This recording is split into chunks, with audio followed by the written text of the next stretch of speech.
And we're back with the Buffalo Lady. After that little trip at Misano, we are back in Spain for round 7 of the championship, the Catalan Grand Prix at Barcelona. As for the championship, we are still unbeaten after 6 rounds. Second is Fernandez, third is Vieri, fourth is Arbolino, and Ben Schneider is now up to 5th.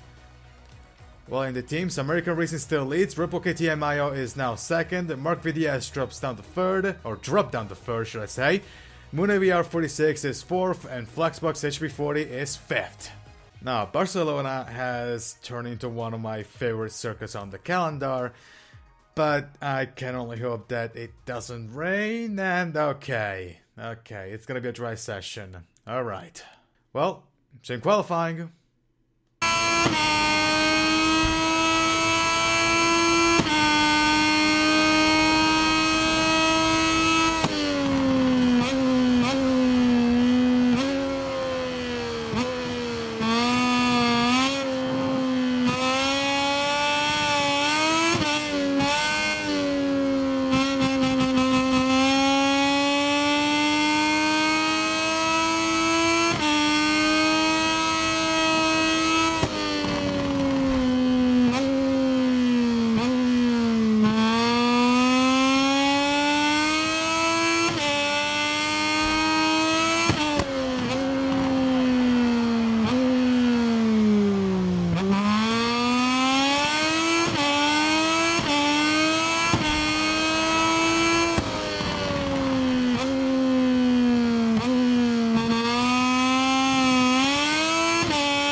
And here's the grid. First is ourselves, then is Vieri, Arbolino, Dixon, Fernandez, Arenas, Roberts, Aldegar, Kanich, Schroeder, Ogura, Acosta, Lowe's, Banschneider, Chantra, Salich, Bobia, Navarro, Zacone, Van der Gorberg, Ramirez, De La Porta, Cuba, Rodrigo, Corsi, Alcoba, Baltos, Kelly, Gonzalez, Lopez, and Nicolo Antonelli.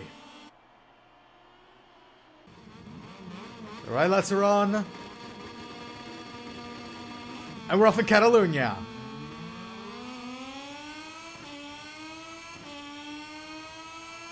Okay, good start. Here comes turn 1. There we go, still in the lead. Very nice. There's a crash behind us.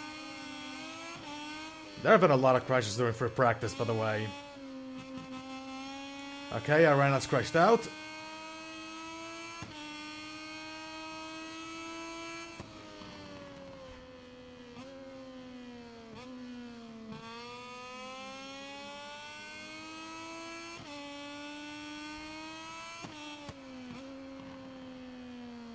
Into turn 5, there we go.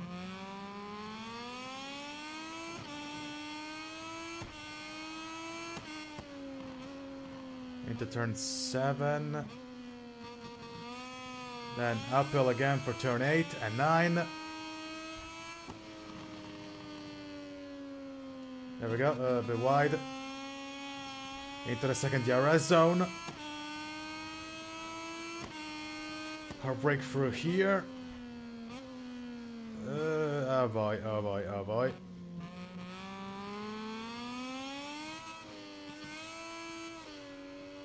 Turn 11.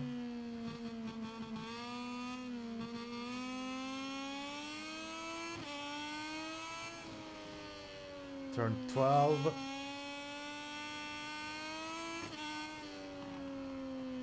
And turn 13. And into the main straight. And that was lap number 1. Okay, fast lap of... Oh, come on, really? Well, I guess I'll wait the next lap. Oh, right. Now we can finally talk about MotoGP news. Because Yamaha have announced their 2023 bike. And in all honesty, it's a cool looking bike. But the beta stickers in the... on the windshield stick like a sore thumb. Because you have you have the blue Yamaha, the black of Monster Energy, it all fits perfectly, and then you have a random ass orange. That's... yeah, it's not a great view. Honestly, I would love for Yamaha to go back to a fully blue livery like they did in 2018.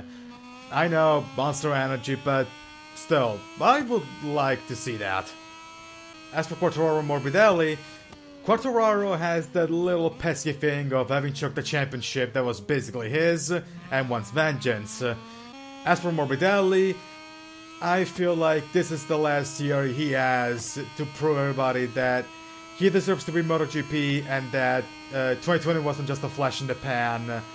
And he's not, at best, a one-season wonder, or at worst, a mega bust that got uber lucky because 2020 was a weird year. The same thing could be actually said for Mir, come to think of it. As for what is currently happening with motorsports games, if you haven't heard the news, apparently an employee has threatened the company of leaking the source code of 4 games, those being NASCAR Dream Ignition, NASCAR Heat 5, the IndyCar game, and CarCraft to the public, if he doesn't get paid, or rather, he and the rest of the Russian developers, which are 30 of them, don't get paid until January 25th. Because apparently, there have been a lot of problems with the payments of the Russian developers due to the war in Ukraine.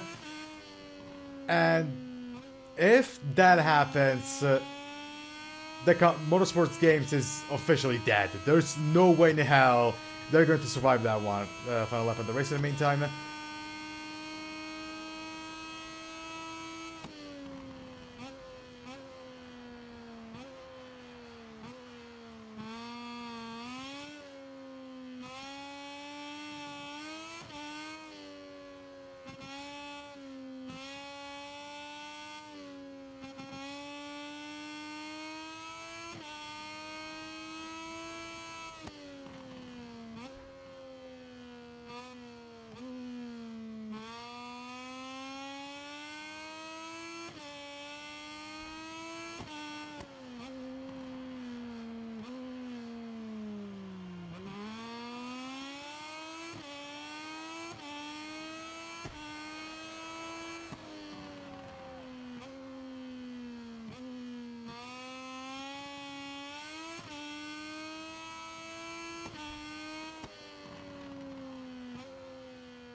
There we go. Into the main straight. And we're going to make it 7 for 7. We are the winners of the Catalan Grand Prix. And so, we win the Catalan Grand Prix, our 7th win in a row. Second is Vieri, third is Arbolino, and then it's Dixon, Fernandez, Canet, Agura, Chantra, Lowe's, Ben Schneider, Roberts, Baltus, Van der Gorberg, Alcoba, and Jorge Navarro rounds up the top 15. As for the championship standings, we are still in the lead. Vieri is now second, Fernandez drops down to third, Arbolino is fourth, and Dixon jumps up 3 positions to be in 5th place. While in the in the teams, American Racing still leads. Mark Vidies is second, Mark Vidies and Rebel KTM Mayo are now second and third title points. Munibr 46 is fourth, and Honda Team Asia is now up to fifth. The cameras are taking us into Parc Fermé to the race winner, who is rightly celebrating with her mechanics. She set a crazy pace today. If she continues like this, it will be very difficult for her opponents to beat her.